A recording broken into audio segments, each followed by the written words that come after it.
मिले खाक में अहले शाह कैसे कैसे, जमी खा गई नौजवान कैसे कैसे। अजल ने न छोड़ा किसरा न दारा, उसी से सिकंदर सा फाते भी देहारा। हर एक लेके क्या क्या हसत सुधारा, पड़ा रह गया यही ठाट सारा। ঐতিহ্য পড়া থাকবে, ঐতিহ্য। সোনার গায়ে ঐতিহ্য পড়া আছে, লালবাগ কিলায় ঐতিহ্য পড়া আছে, আহসান মঞ্জিলে ঐতিহ্য পড়া আছে, বিক্রমপুরে ঐতিহ্য পড়া আছে, রাজবাড়িতে ঐতিহ্য পড়া আছে, হাজারো ঐতিহ্য পড়া আছে, হাজারো ঐতিহ্য, হাজারো ঐতিহ্য পড়া আছে। এখনো গণভবন পড়া আছে, গণভবন ঐতিহ্য পড়া আছে।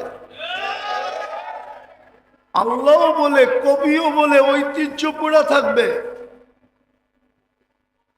ছোটবেলা অনেক বাস কোম্পানি দেখতাম, যাদের নাম এখন পর্যন্ত একটাও নাই।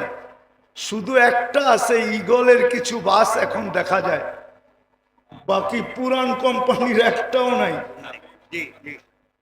শুধু ইগলটা দেখা যায়। ছোটবেলার বাসের কোম্পানির কথা বলতেছি। বড় দাপট ছিল, বড় কি, বড় দাপট ছিল। রাগ হয়ে যাবেন বললে? না, পরিবহন রাগ হয়ে যাবে। বলবো, পরিবহন গুলার ব্যবহারে মনে হয় এরা যাত্রীকে বিনা পয়সায় নিয়ে যায়, বিনা পয়সায়। এরকম রাব ব্যবহার করে কাউন্টার থেকে নিয়া পায়ে হাত দিয়া বলতেছি, রাগ হয়েন না, কন্ট্রাক্টর থেকে নিয়া সবাই এরকম রাব ব্যবহার করে, মাঝে মাঝে মনে হয় বিনা পয়সায় নিয়ে যায় কি। কিন্তু আসলে এদের পরিবহন চলে তো জনগণের মাধ্যমে, ঠিক না? জনগণ যদি বলে আমরা 11 নম্বর পরিবহন ব্যবহার করব, আজকের থেকে কোনো পরিবহনই ব্যবহার করব না। 11 নম্বর চিনেন? এটুও চিনেন না, ঠিক না? এই দুইটা পাও, এটা হলো 11 নম্বর। 11 নম্বর পরিবহন ব্যবহার করব, আর কোনো পরিবহনই ব্যবহার করব না। তাইলে দেখেন আপনাদের জনগণের পাও ধরে কেমনে। রিক্সাওয়ালারে যদি ব্যবহারই না করলেন, ঢাকা শহর কত বড়, কিন্তু আমরা অলস হয়ে গেছি বিদায় 5 টাকার ভাড়া 50 টাকা দেওয়া যায়, ঠিক না? 20 টাকার ভাড়া 100 টাকা দেওয়া যায়, ঠিক না? হ্যাঁ, এই জন্যই তো আমরা অসুস্থ। সব ফার্মের মুরগি হয়ে গেছে, 1 কিলো হাঁটতে পারে না, ঠিক না? হ্যাঁ, যেটা বুঝাইতেছিলাম, দুনিয়াটা চলবে না আল্লাহ পাওয়া ছাড়া। লেখালন এই জন্যই আপনাকে নিশ্চয় অস্তিত্ব দেয়। মেসেজ, এটা মেসেজ। আল্লাহ ছাড়া তোমার এই দুনিয়ার ছোট জীবনটা চলবে না। একটা কাহিনী শোনাবো, কানে শোনা কাহিনী, নাইলে শুনাইতাম না। দেখেন না, কনস্ট্রাকশন শ্রমিক থাকে না, যারা বিল্ডিং শিল্ডিং বানায়, ঠিক না? তো ওদের একজন সুপারভাইজার থাকে, অনেকগুলা কি দিন মজদুর থাকে, ঠিক না?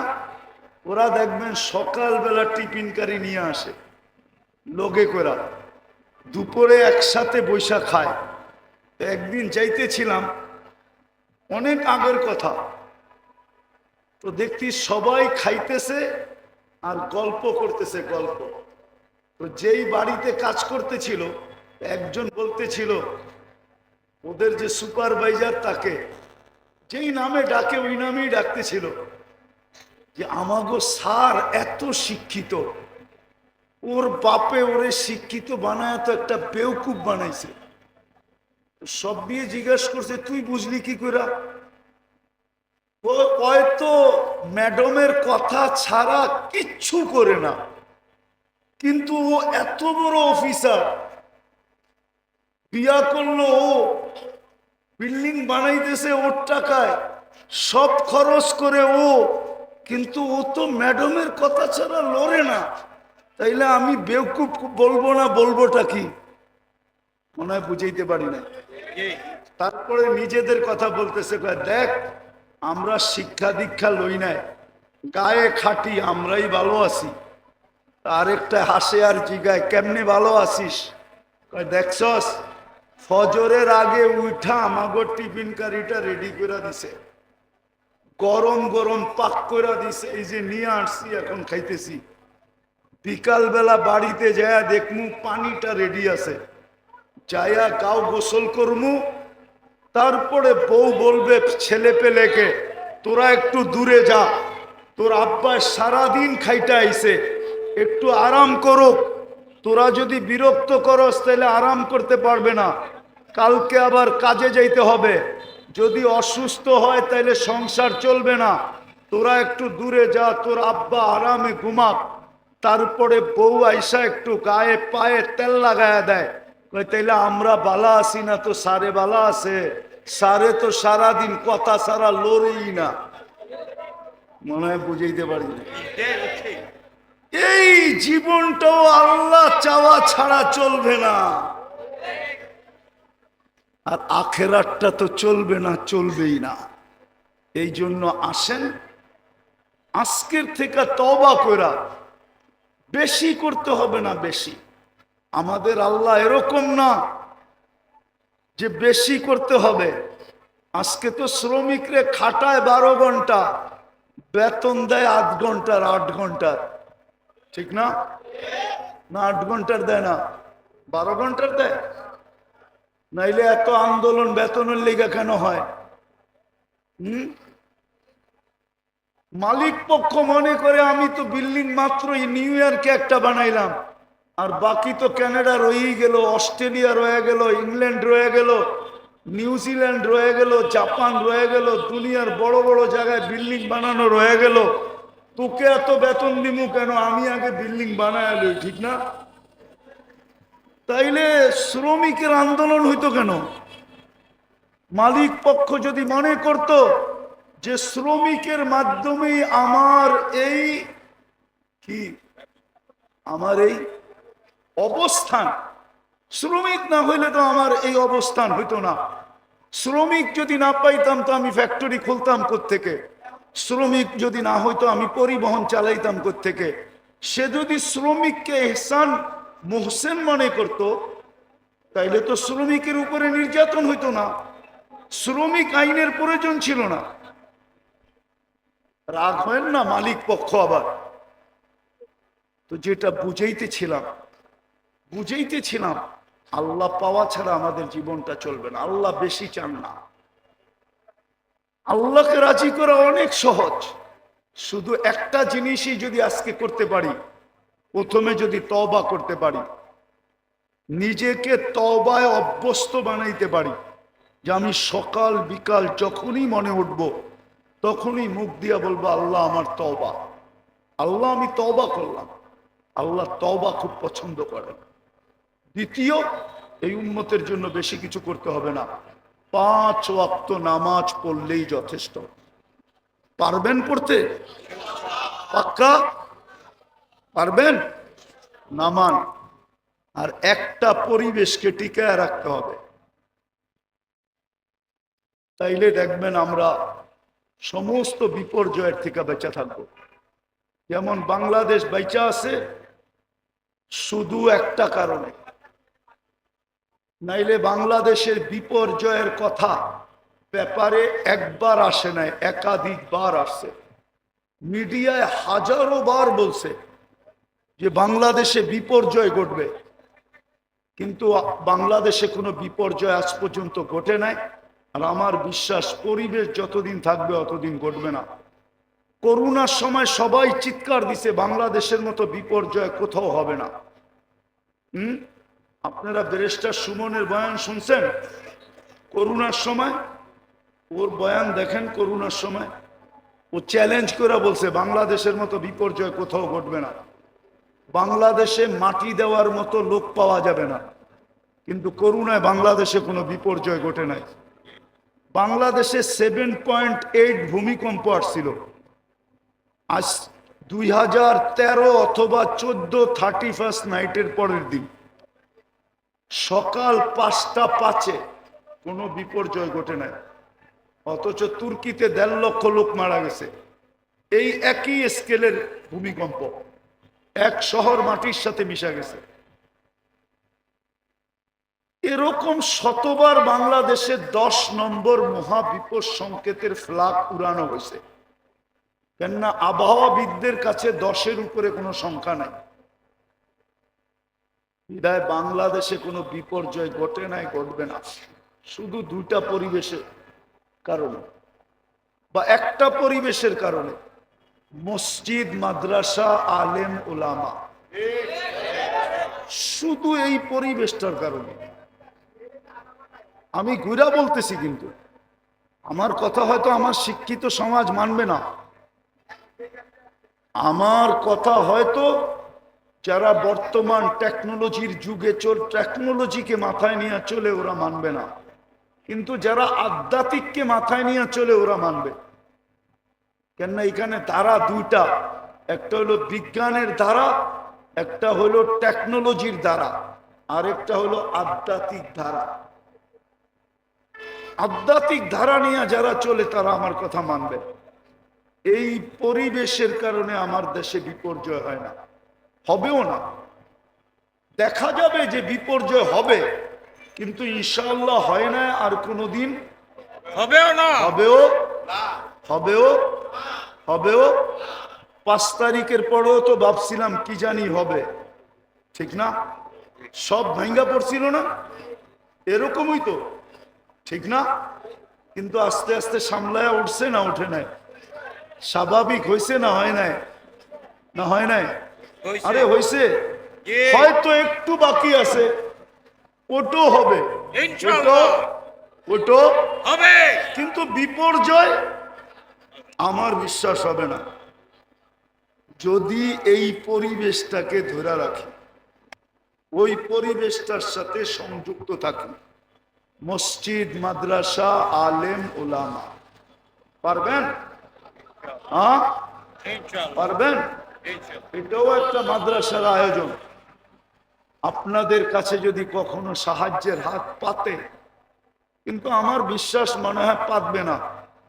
যেই ফ্যামিলির মাদ্রাসা, এরা যদি ইচ্ছা করে, আল্লাহ এদেরকে যতটুকু দিছে ইচ্ছা করে, কিন্তু এরা হাত পাততে পারে মনে হয় এই জন্য, অন্যদেরকে সংযুক্ত করার জন্য, অন্যদেরকে সংযুক্ত করার জন্য, সংযুক্ত এক গাদা জিনিস দেওয়ার জন্য ডাকে, এক গাদা।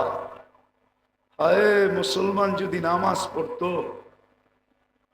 তাহলে আমার বিশ্বাস ঢাকা শহরে এত ক্লিনিক হতো না, আমার বিশ্বাস এত লম্বা ঘন্টায় ঘন্টায় সিরিয়াল দিয়ে বসে থাকতে হতো না, আর আমার বিশ্বাস ডাক্তারদের পোয়া বারো হতো না, যদি মুসলমান নামাজ পড়ার মতো পড়তো। কেননা নামাজের ভিতরে আরোগ্যতা রাখা আছে, শেফা। আপনি বলবেন হুজুররা অসুস্থ হয় কেন? আমিও বলবো, আমিও ওই নামাজ পড়ি না যেরকম পড়ার দরকার, আর পড়লে আল্লাহ রসুলের কথাই সত্য।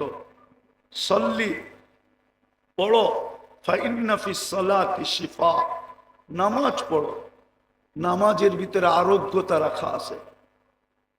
যদি পড়ার মতো পড়তো, তো কথা শুরু ছিল মানুষকে কেন নিশ্চয় অস্তিত্ব দেন, মেসেজ দেওয়ার জন্য। যেরকম মানুষ, আমি ছাড়া তোকে অস্তিত্বে আনার কোনো বিকল্প রাস্তা নাই, আমি ছাড়া পূর্ণতা দেওয়ার বিকল্প কোনো রাস্তা নাই, ঠিক তদ্রূপ আমি ব্যতীত ভালো মতে বোঝ, তোর এই জীবনটা, ছোট জীবনটা, গুছানের কোনো বিকল্প রাস্তা নাই। গুছানো বোঝেন? এই 60-70 বৎসরের জীবনটা যদি গুছায়া চালাইতে চাস, একটু সুখ শান্তির সাথে যদি চালাইতে চাস, কাটাইতে চাস, এই জন্য বাংলায় একটা প্রবাদ বাক্য আছে, পরিশ্রম ধন আনে, এটা আমিও মানি। পরিশ্রমে ধন আনবে, কিন্তু সুখ আনতে পারবে না। বাংলায় প্রবাদ বাক্য আছে, পুণ্যে আনে সুখ। কি পুণ্য বোঝেন? কি নেকে আনে সুখ। আল্লাহ সুখ দেয়, আল্লাহ সুখ দেয়। যদি ধনী সুখ দিত, তাইলে ওই ধনী কেন নিজের মাথায় পিস্তল রাইখা নিজেই গুলি করত? ও তো ধনী ছিল। ওকে আমার চেয়ে বেশি আপনারা চিনেন না। আমি চিনি ওর ছেলে কই থাকে, আমি চিনি ওর মেয়ে কই থাকে, আমি চিনি ওর স্ত্রী কোথায় থাকে, আমি চিনি ওর কতটুকু আছে কতটুকু নাই। আমি চিনি ওকে, কাছের থেকে চিনি।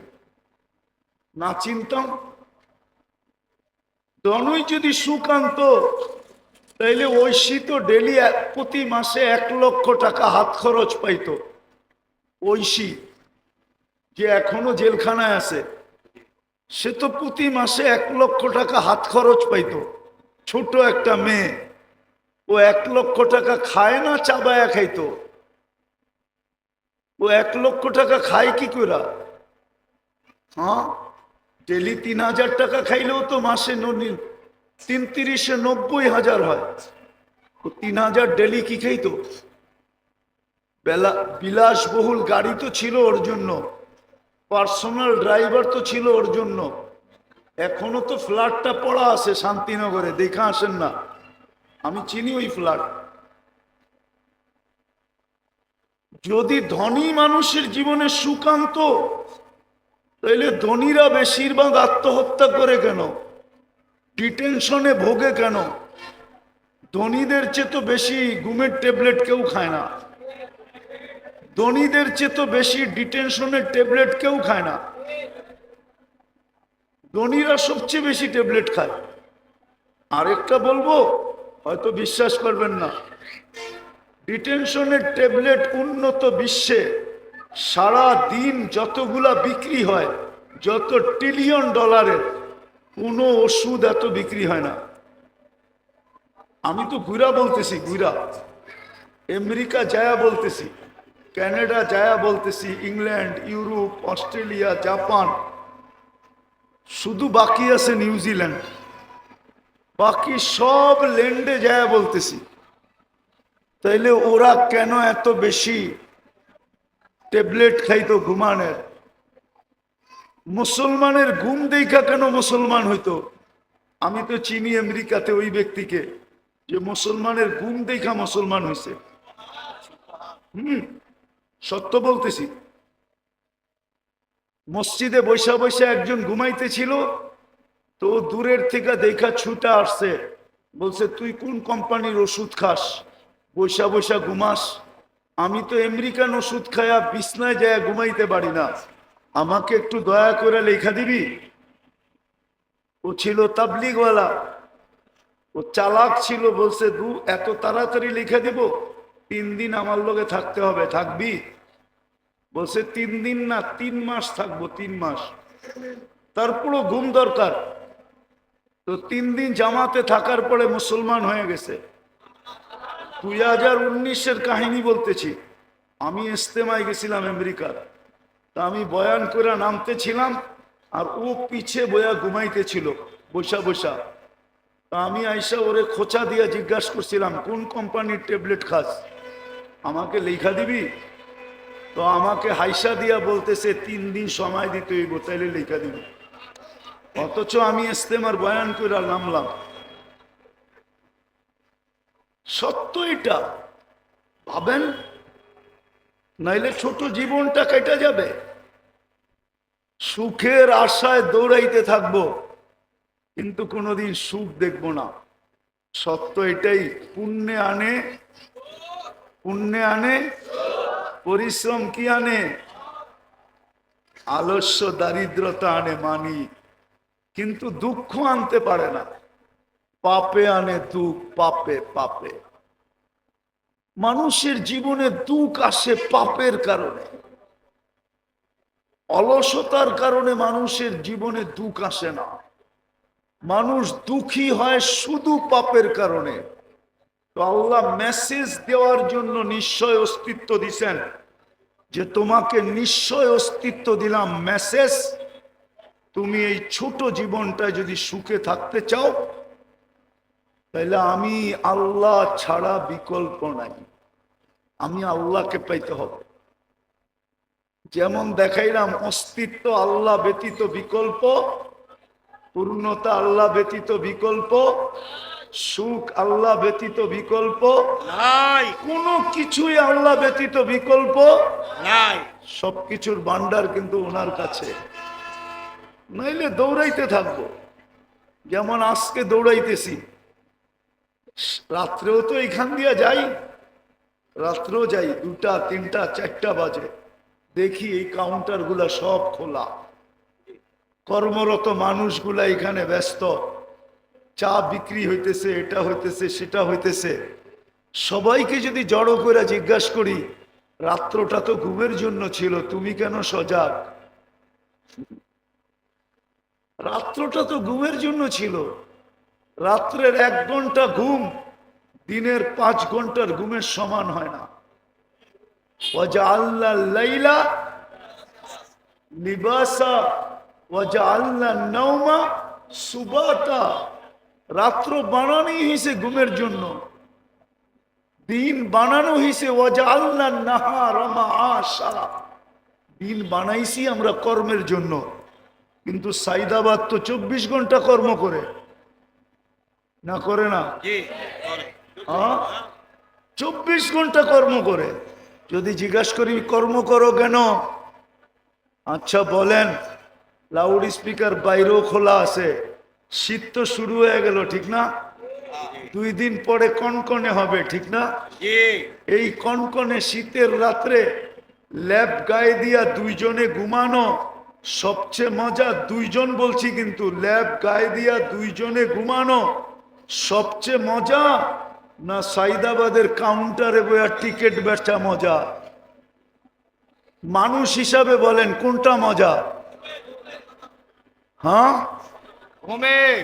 শীতের দিন, কনকনে শীতের দিন সকালবেলা ল্যাপের ভিতরে 2 জনে ঘুমানো মজা, না সকাল সকাল ওইটা রাস্তা দিয়ে হাঁটতে হাঁটতে কর্মের দিকে যাওয়া মজা?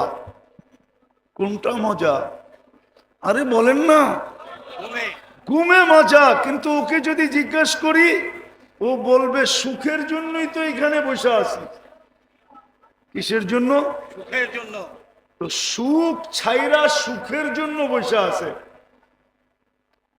আপনি আমাকে যুক্তি দিয়া বুঝান, এটা কোন যুক্তি? সুখ তো মিলে না, সুখের আশাই তো ছুটতেছে। শীতের দিন তো সকালবেলা ফজরের পরে দেখি, আমি তো খিলগাঁই থাকি, ঢাকা শহরেই থাকি, রাস্তাগুলার ভিতরে মানুষের স্রোত যখন দেখি সকালবেলা, তো নিজের মনটাই বলে হায় সুখের আশায় সুখ ছাইড়া কনকনে শীত গায়ে নিয়া ছুটতেছে সবাই। কিন্তু সুখ তো এখানে নাই। মানুষকে আল্লাহ এই মেসেজ দেওয়ার জন্য নিশ্চয় অস্তিত্ব দিছেন, যে মানুষ বোঝ, তোকে নিশ্চয় অস্তিত্ব দিলাম, পূর্ণতা আমি ছাড়া বিকল্প কোনো রাস্তা নাই, অস্তিত্ব আমি ব্যতীত বিকল্প কোনো রাস্তা নাই, তোকে স্বয়ং সম্পূর্ণ করা আমি ব্যতীত বিকল্প কোনো রাস্তা নাই। বিজয় তোর দিলের ভিতরে গাত, এই ছোট জীবনটাও সুখী হওয়ার জন্য আমি ব্যতীত বিকল্প কোনো রাস্তা নাই। এই জন্য আল্লাহ মেসেজ দেওয়ার জন্য নিশ্চয়। দ্বিতীয়টাও বুঝাইতেছি, শেষ জায়গায় চলে আসছি। দ্বিতীয়টাও শেষ জায়গায় চলে আসছি, দ্বিতীয়টাও বুঝাইতেছি। এই জীবনটাই তো জীবন না, 60-70 বছর, তারপর চলে যেতে হবে। যেটা চিরদিন, ওইখানেও ওইখানেও ওইখানেও যদি সুখ পাইতে চাই, আর যদি বলি প্রবাদ বাক্য, নগদ যা পাও হাত পেতে নেও, বাকির খাতায় শূন্য থাক, তাইলে আপনাকে বুঝায় কোনো লাভ নাই। ইনশাআল্লাহ আপনি একদিন সচক্ষে দেখবেন যে বাকির খাতায় শূন্যই আছে, আপনার প্রবাদ বাক্যই থেকে যাবে। এই জন্যই কোরআন বলছে আফা হাসিবতুম আন্নামা খালাকনাকুম আবাস। ও মানুষ, কোন সৃষ্টি যদি অনর্থক সৃষ্টি না হয়, তাহলে তোর মতো সৃষ্টির সেরা মানুষটা অনর্থক হয় কি করে? যাকে আমি সৃষ্টির ভিতরে সবচেয়ে সৌন্দর্য দিলাম, ওটা অনর্থক হয় কি করে?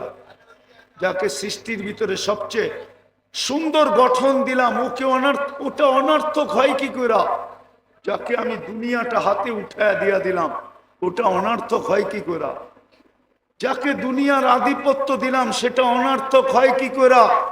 সর্বশেষ যেই মানুষটাকে আমি খলিফা, আমার প্রতিনিধি হিসাবে ঘোষণা দিলাম, ওটা অনর্থক হয় কি করে? যেই মানুষটাকে জন্ম নিতে দেরি, সৃষ্টি শ্রেষ্ঠ সৃষ্টি, যাকে সেজদা করতে দেরি করে নাই, ওই মানুষটা অনর্থক হয় কি করে? এই জন্যই তো কবি, আল্লাহ তো এটাই প্রশ্ন করবে, তুমি আমারটা দিয়া বাহাদুর, এই দেহটা কার? আল্লাহ। আচ্ছা, যুবক বাহাদুর কার যৌবন দিয়া? হ্যাঁ, কি বলেন না? আল্লাহ। সুন্দরী মডেলিং কার সৌন্দর্য দিয়া? আল্লাহ।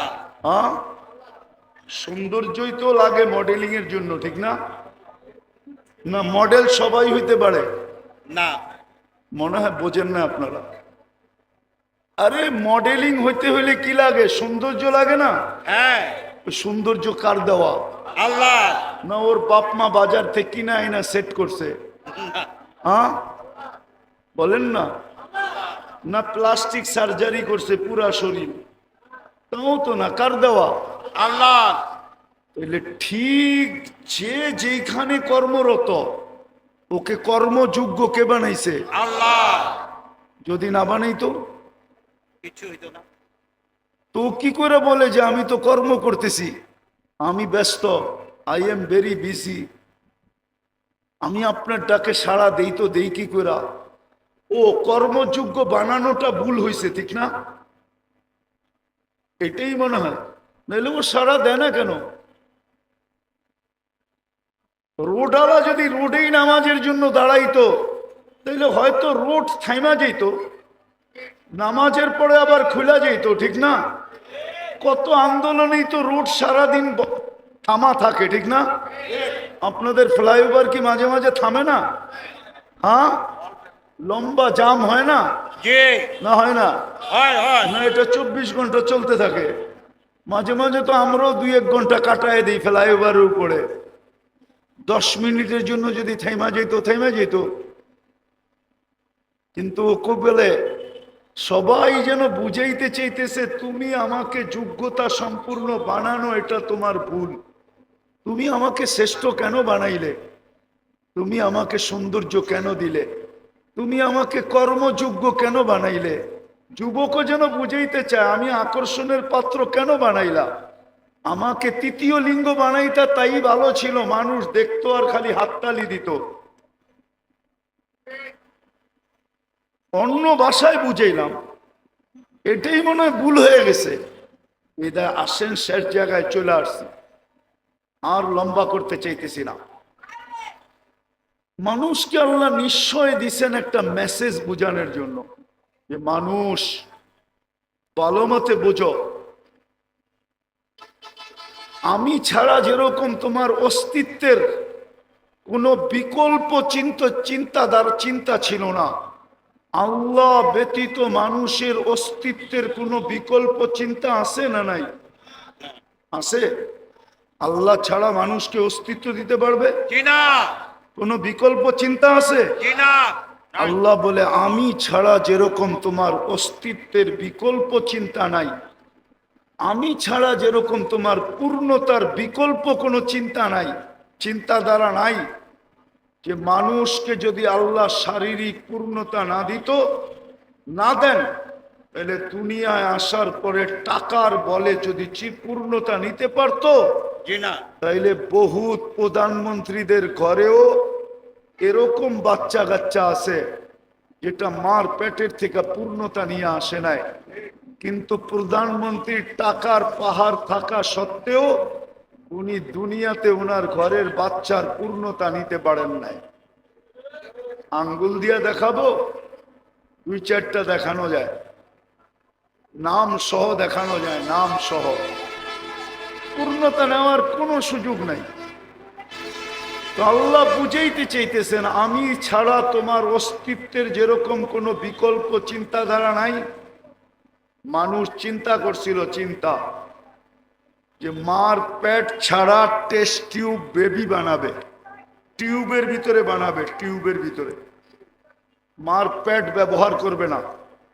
কিন্তু বিজ্ঞান বানাইছিলেন, কিন্তু পরে দেখছেন যে এটা দিয়া কোনো কর্ম করা যাবে না। যেরকম যদি বুঝাই, বুঝবেন কিনা জানি না, ঢাকা শহরে বাস করেন তো, গ্রামগঞ্জে যান না, কোত্থেকে বুঝবেন। গ্রামে অবেলা যদি মেয়ের জামাই আসে, তো শ্বশুর শাশুড়ির মুরগি ধরতে যায়া, গ্রাম্য মুরগি ধরতে যায়া, দেশি মুরগি ধরতে যায়, মাঝে মাঝে কাপড়ও খুলা যায়, মনে হয় বোঝেন না। আর পোল্ট্রি যেটা ফার্মের, ওইটা নড়ে আর চড়ে, নড়ে আর, ওটা না হাঁটে না দৌড়ায়, ও বইই থাকে, ঠিক না? তো বিজ্ঞান দেখছে বাচ্চা তো হবে, কিন্তু ওইটা দিয়ে কর্ম করা যাবে না, বাস চালানো যাবে না, বন্দুক চালানো যাবে না, প্লেন চালানো যাবে না, দুনিয়ার কোনো কাজ করা যাবে না। ওটার নাম দিতে হবে পোল্ট্রি বাচ্চা। পোল্ট্রি কি? ওটা নড়বো আর চড়বো, ঠিক না? তো বিজ্ঞান কানে দইরা তবা করে ফেলছে, এখন আগের জায়গায় চলে আসছে যে আল্লাহ ব্যতীত অস্তিত্ব দেওয়ার কোনো বিকল্প নাই, আল্লাহ ব্যতীত পূর্ণতা দেওয়ার কোনো বিকল্প নাই। টাকার বলে পূর্ণতা নেওয়া যায় না। তো সব যখন আল্লাহ দেন, তাইলে ওই ব্যক্তিটাকে যখন আল্লাহ ডাকে তো আসে না কেন? কেন আসে না বলেন? এই জন্যই তো বলছে মানুষের মতো অকৃতজ্ঞ কেউ নাই, নিমক হারাম কেউ নাই। মানুষের চেয়ে নিমক হারাম কোনো জাতি নাই, মানুষের চেয়ে অকৃতজ্ঞ কোনো জাতি নাই, মানুষের চেয়ে কপাল পোড়া কোনো জাতি নাই। বরং দেখা যায় মাঝে মাঝে কিতাব ঘাটলে দেখা যায় মানুষের চেয়ে নিকৃষ্ট কেউ নাই। শুকরও মাঝে মাঝে সকালবেলা ঘুমের থেকে উঠা বলে, মালিক চোখটা খুলবো, কিন্তু কোনো বেনমাজির উপরে যেন দৃষ্টিটা না পড়ে। আল্লাহ জিজ্ঞেস করে, কেন? বেনমাজি আমার চোখে আমার চেয়ে নিকৃষ্ট। তো যুক্তি জিজ্ঞাসা করে, কোন যুক্তিতে? আমি তো উঠেই তোমার প্রশংসা করি, আর তুমি ওকে ডাকো, তারপরে ও আসে না। তুমি ওকে ডাকো, আর আল্লাহ ডাকে কেন?